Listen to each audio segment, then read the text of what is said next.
He starts as though he was in an aeroplane or a helicopter or a bird's eye view, and you see a long shot of a rolling landscape, very, very lyrically photographed.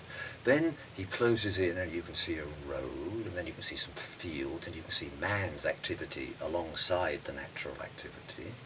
Then on that road you suddenly see a speck moving, and you close in a bit further, and in this case it turns out to be a carriage with two horses coming along the road.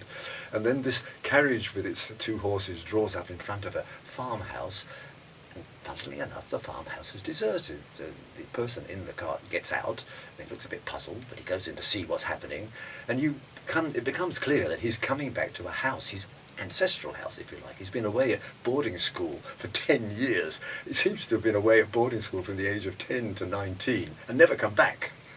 So he's returning home on reaching maturity, on leaving school, and he comes back invited home to this party, and there's no one there.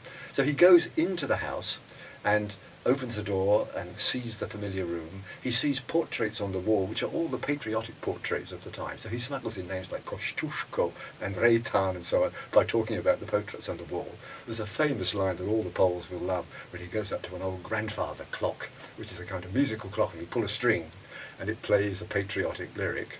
So now we've got into the house, we've followed him into the house, looking round, seeing familiar things, and then he goes to the window and he looks out, and where there was a kind of desert of a backyard, there's a formal garden.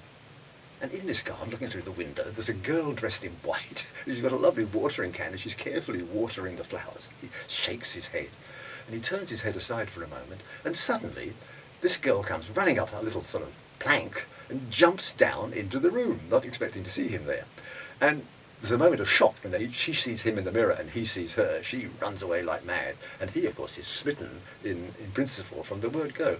So you've got this amazing sequence of simple, it's all visual, and you can follow it from the landscape to the fields, to the harvest time, to the carriage, to the young man going into a house, the familiar things, and suddenly the new presence. What is this girl doing in the room where he grew up as a boy? I think that is just absolutely brilliant.